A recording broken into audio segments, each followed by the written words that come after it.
અને સાગરભાઈ રબારી ખેસથી તેમનું સ્વાગત કરશે।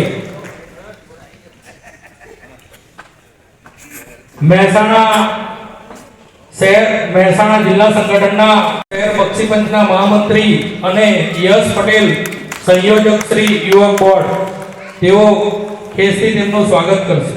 પૂર્વ પ્રમુખ શ્રી નિલેશભાઈ શાહ અને પૂર્વ મહામંત્રી શ્રી નીતિનભાઈ પટેલ ખેસથી તેમનું સ્વાગત કરશે। સોનગરા વિજયભાઈ યુવા મોરચાના મંત્રી શ્રી અને પૂર્વ નગરપાલિકાના દંડક શ્રી અને તાળીઓથી આપણે ભાઈ ખૂબ વધાવીશું।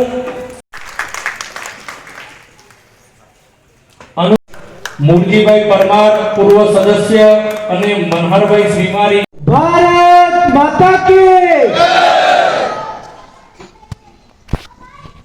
વડનગર નગરપાલિકાની સામાન્ય ચૂંટણી અંતર્ગત શોભાભાઈ શાહનું સ્વાગત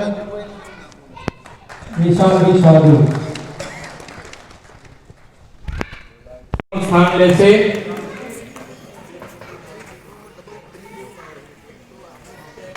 મહેસાણા જિલ્લા સૌ સન્માનનીય મંચ, અત્રે ખૂબ જ મોટી સંખ્યામાં ઉપસ્થિત વડનગર શહેરના જુદી જુદી વિવિધ જવાબદારીઓ સંભાળતા કાર્યકર્તાઓ અને શુભેચ્છકો અને આ ચૂંટણીમાં ઉમેદવારી કરી રહેલા ભારતીય જનતા પક્ષના ઉમેદવારોને મારા નમસ્કાર વંદન। એના એક હપ્તો જ બાકી છે, આવતા રવિવારે તો આપણે મતદાન પૂરું થઈ ગયું છે, એટલે આપણી પાસે હવે આ 7 દિવસ છે અને આ 7 દિવસમાં આપણે ઘરે ઘરે દરેક વોર્ડમાં દરેક બૂથમાં અને ઘેર ઘેર જઈને સંપર્ક કરવાના છે। વિવિધ જ્ઞાતિના મુખ્ય લોકો સાથે બેઠકો કરવાની છે। આપણા સંગઠનના પણ જે વિવિધ જવાબદારીઓ છે, જે વિવિધ મોરચા છે, એ દરેક લોકોએ પોતપોતાને જે જવાબદારી મળે એ આ અઠવાડિયા માટે ખૂબ જ મહેનત કરીને પૂરેપૂરો સમય આપીને એ નિભાવીને આપણે આ ચૂંટણીમાં આપણા વિરોધીઓની ડિપોઝિટ જપ્ત થાય એવું જો પરિણામ લાવીએ તો આ દિલ્હીમાં જે નરેન્દ્રભાઈ અને આપણા જે પરિણામ આવ્યું છે તો એ નરેન્દ્રભાઈને એનો સંતોષ થાય અને નરેન્દ્રભાઈ ગર્વથી એમ કહી શકે કે ના, મારા વડનગરની 28 સીટો ભારતીય જનતા પક્ષના ખાતામાં જાય અને અહીંથી આપણા 28 કમળ નરેન્દ્રભાઈ જોઈને ખુશ થાય એવું આપણે આ કામ કરવાનું છે।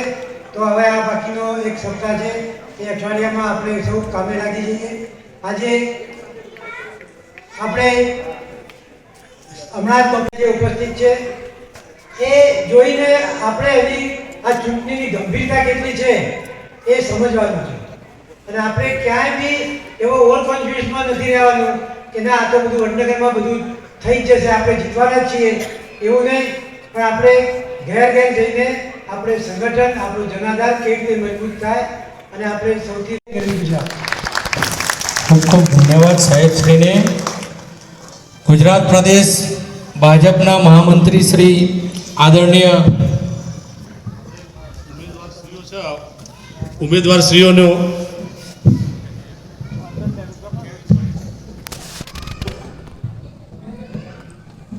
આપણે બધા અત્યારે લગ્નની સિઝન ચાલે છે અને લગ્નની સિઝનમાં જઈએ તો મહત્વ કોનું હોય? વરરાજાનું હોય ને। તો આપણા વરરાજાઓને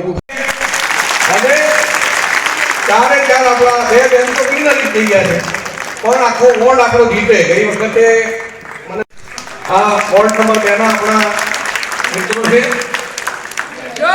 બે બહેનો એમાં વિનરી છે। ધન્યવાદ। વોર્ડ નંબર 3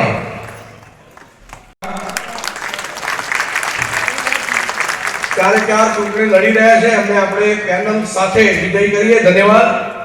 વોર્ડ નંબર 5 હાજર નથી એક ભાઈ। ધન્યવાદ। વોર્ડ નંબર 6 ભારત માતા કી ધન્યવાદ. વોર્ડ નંબર 7 એમને આપણે જીતાડવાના છે હો. એમના ભત્રીજાના લગ્ન છે એટલા માટે આજે આપણા વિવિધ મોરચાના સૌ વર્ણનીય શ્રીમાન મુજમભાઈ બધાને સમય લેવો નથી. ગઈકાલે જ આપણે બધાએ દિલ્હીના પરિણામો જોયા છે. દિલ્હીમાં આમ આદમી પાર્ટી અને એમના લીડર કેજરીવાલ એમને સખત પરાજય આપી અને ભારતીય જનતા પાર્ટીની સરકાર દિલ્હીમાં બેસવા જઈ રહી છે. ગઈકાલે એમની પાર્ટીની ગુરુ એટલે અન્ના હજારેજી અને એમના શિષ્યો એમાંથી છૂટા પડેલા કેટલાક લોકોએ ગઈકાલે બાઇટ આપી હતી. તમે બધાએ કદાચ સાંભળી પણ હશે. એમના જ સાથીઓએ એવું કહ્યું કે નકારાત્મક અને દુર્ખાયાની રાજનીતિ જાકારો આપ્યો. દિલ્હીમાં જો આ પ્રકારની ઘટના બનતી હોય, આ પ્રકારનો વિજય ભારતીય જનતા પાર્ટીને મળતો હોય, દેશના યશસ્વી વડાપ્રધાન માનનીય નરેન્દ્ર